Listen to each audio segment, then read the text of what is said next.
Je corrige l'exercice résolu 8, page 53. Nous avons la fonction f de x qui est égale à moins 2, facteur de x moins 2, facteur de x plus 3. Et on nous demande d'en établir son tableau de signes. Alors le tableau de signes, c'est quelque chose qu'on a déjà fait. Ça, on sait que c'est toujours négatif. Okay, imaginons qu'on prenne une valeur de x pour lequel ça devienne, ça soit négatif. Hein. Par exemple, si x vaut 1. 1 moins 2, ça fait moins 1, c'est négatif. Okay, donc si x valait 1, ici, 1 plus 3, ça ferait 4, ce serait positif. Donc, qu'est-ce que j'ai? J'ai un nombre négatif que multiplie un nombre négatif que multiplie un nombre positif. Et donc, la règle des signes, elle nous dit que le nombre négatif multiplié par le nombre négatif, il devient positif. Et ensuite, quand on va multiplier celui-là par l'autre positif, ça va nous faire quelque chose de positif. Autrement dit, pour connaître le signe de f de x, qui dans ce cas-là serait positif, il faut que je connaisse le signe du premier terme, du deuxième terme et du troisième terme. Je vais donc construire un tableau. Dans ce tableau, je vais faire défiler les différentes valeurs de x. Je vais les faire défiler de moins l'infini jusqu'à plus l'infini. À la première ligne, je vais mettre mon moins 2. À la deuxième ligne, je vais mettre mon x moins 2.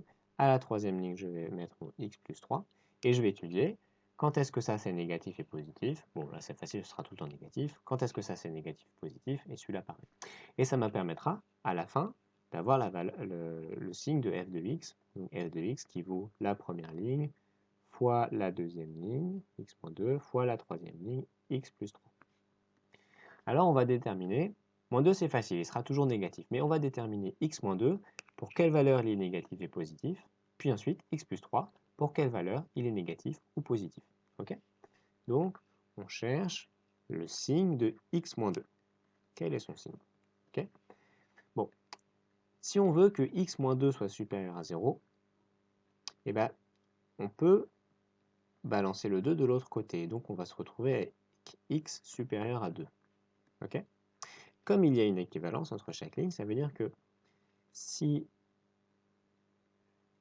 ça c'est supérieur à 0, c'est équivalent à x supérieur à 2. Donc si x supérieur à 2, c'est aussi équivalent à x moins 2 supérieur à 0. Autrement dit, si là je mets 2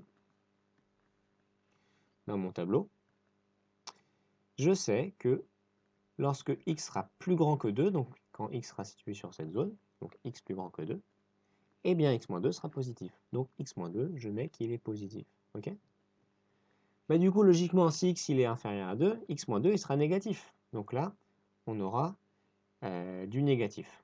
Okay, là, ce sera négatif dans toute cette zone. Okay, et quand x sera égal à 2, eh ben 2 moins 2, ça fait 0. Donc x moins 2 sera égal à 0.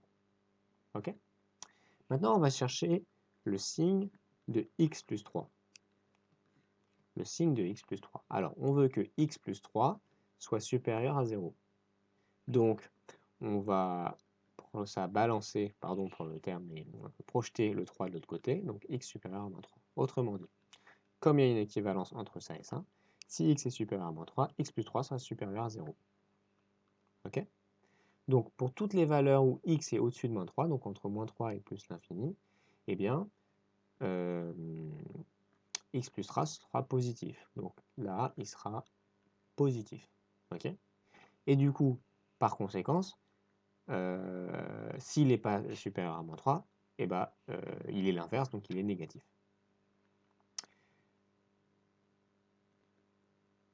Voilà. Et donc, si x il vaut 3, bah 3 moins 3, si x il vaut moins 3, pardon, moins 3 plus 3, ça fait 0. Du coup, ici, quand x vaut moins 3, ça vaut 0. Okay, et puis moins 2, bah, il est toujours négatif. Donc au final, qu'est-ce que ça vaut ça? Ici, tous ces membres sont négatifs. Donc, négatif et négatif, ça fait du positif. Okay, et du positif avec du négatif, ça fait du négatif. Ici, moins et moins, ça fait plus, et plus, ça fait plus. Et ici, moins et plus, ça fait moins, et plus, ça fait moins. Okay, quand il y a un des membres qui vaut 0, par exemple ici, x moins 2 vaut 0, bah, si ça vaut 0, on a 0 fois ça, fois ce qui est à gauche, bah, tout fait 0. Okay, ici, c'est la même logique, donc ça fait aussi 0. Alors ça, c'est la façon lente d'établir le tableau de signes. C'est une façon qu'on a déjà abordée en classe, et il y a une façon rapide. Okay, la façon rapide, c'est important de la connaître. Souvenez-vous, dans le cours, on a dit que A, la première lettre, déterminait le sens de la parabole. Donc ici, comme on a un A négatif, on a une parabole qui fait la tête, voilà, qui fait la tête qui va vers le bas. Okay, et on avait dit que les racines, donc 2 et moins 3, ça déterminait l'endroit où la parabole coupait l'axe des ordonnées. Donc ici en 2 et en moins 3. Alors du coup, ça ne va pas donner ça. Pardon. Du coup, ça va être en moins 3 et en 2. Ok, et donc notre parabole elle va ressembler à quelque chose comme ça. Donc, en fait, si on se souvient du cours, on peut faire ce tableau de signes en 2 secondes. Ok, on peut dire, puisque A est négatif, hein, A il vaut moins 2, ok, et puisque x1 égale 2 et que x2 est égal à moins 3, ok. Alors petit rappel, pourquoi là j'ai plus 3 et pourquoi là je dis moins 3 en fait, j'ai x moins 3. Quand on a une racine, il y a toujours un moins devant. Et donc ce x moins 3, il devient plus. Hein. Donc c'est pour ça que la racine, c'est bien moins 3, ce que j'ai dans la parenthèse. A est négatif, x1 vaut 2 et x2 vaut 3. Et du coup, ça veut dire que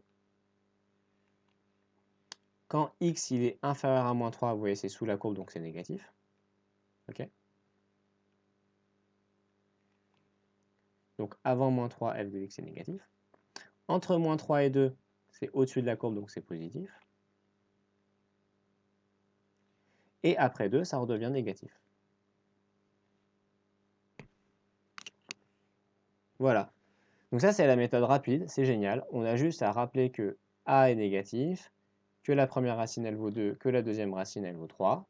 Et donc, on peut faire le tableau de signes directement. Et puis ça, ce petit schéma, eh ben, vous le faites au brouillon. Vous pouvez le faire pour justifier si vous voulez, mais il n'y a pas besoin. Vous pouvez le faire au brouillon.